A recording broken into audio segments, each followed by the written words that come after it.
Hello and welcome to another edition of Breaking Barriers. Today's topic is temperament. What is temperament and why is it so important? Indian cricket fans worldwide over the last 24 hours are talking about the spat that happened between Kohli and Gambhir.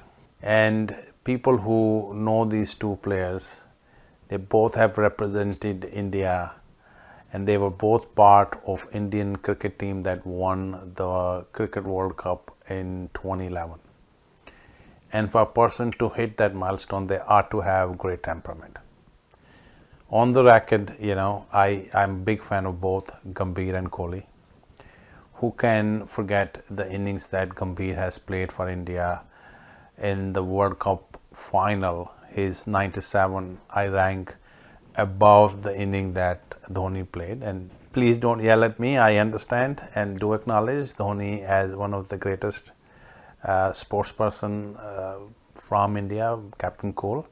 But having lost two quick wickets in the final and then to stitch a partnership with the newcomer Kohli required a lot of constant guiding and coaching.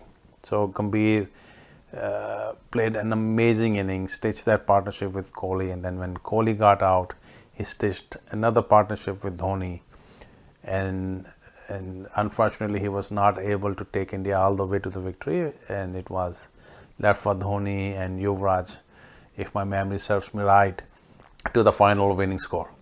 But that inning that Gambhir played under pressure was one of the best innings. And then second inning that comes to mind is the inning that he played in New Zealand, where India required to bat an entire day to save the match.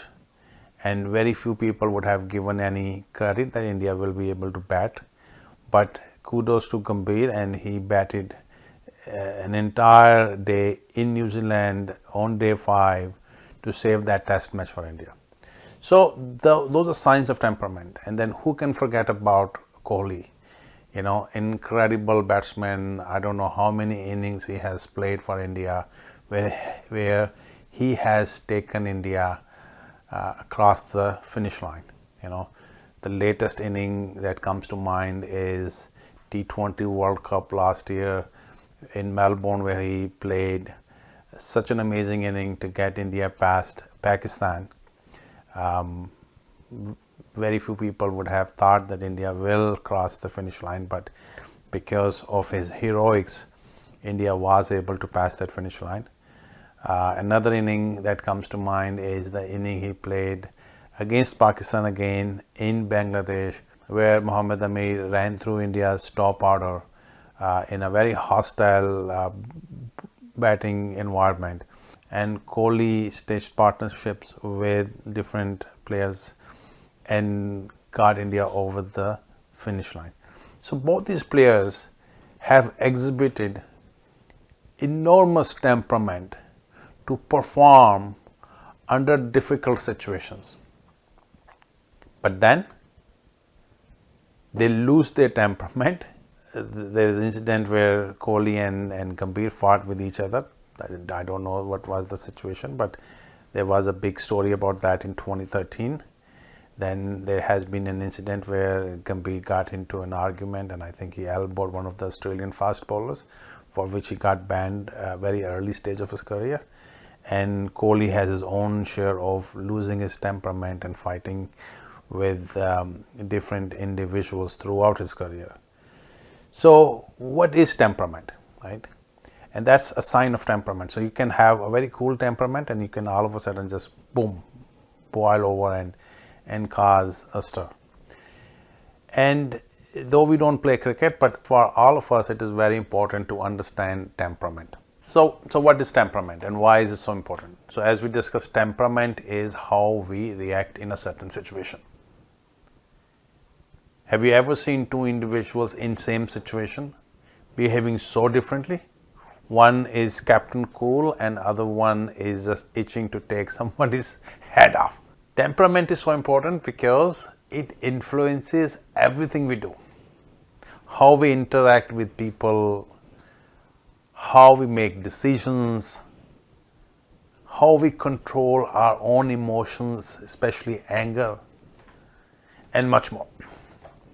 As a corporate leaders, we deal with hundreds of individuals every day. And therefore, for me, it is important to understand my own temperament, what influences my behaviors, and equally important, what factors influence my team members' behavior, so I can build a high performing team. Let me explore and see if I can bring some subject matter expert who is a specialist in human behaviors. In the meantime, I will leave you with 10 tips courtesy of Mayo Clinic on how to manage your anger. Number 1, think before you speak. Number 2, make sure you are calm before you share your concerns. Number 3, exercise often. Studies have shown that simple walking can also help reduce our stress level. Number 4, take time outs. Very important that throughout the day you take out 5-10 minutes break and focus on self meditation. Number 5, focus on solution and not so much on issues. Number 6, focus on I. Don't blame others. See how you can take more responsibility for being in that situation. Number 7, don't hold grudges. I am a victim of this thing. I tend to hold grudges for a very long time. And that is a personal goal for me, to let bygones be bygones. Number 8, use humor. This is one therapy that I am learning a lot. When I get angry, I laugh and I make jokes. And number 9 is practicing relaxation skills. There's a popular 3 Idiot movie where it's all is well, all is well. Could be a simple way of relaxing yourself. Deep breath.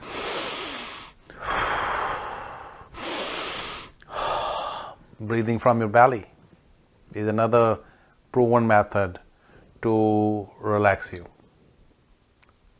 And the most important thing, if you constantly find yourself where you have lost your temper, then I think it is time to get some professional help. With that, thank you so much. Take care. Have a productive day.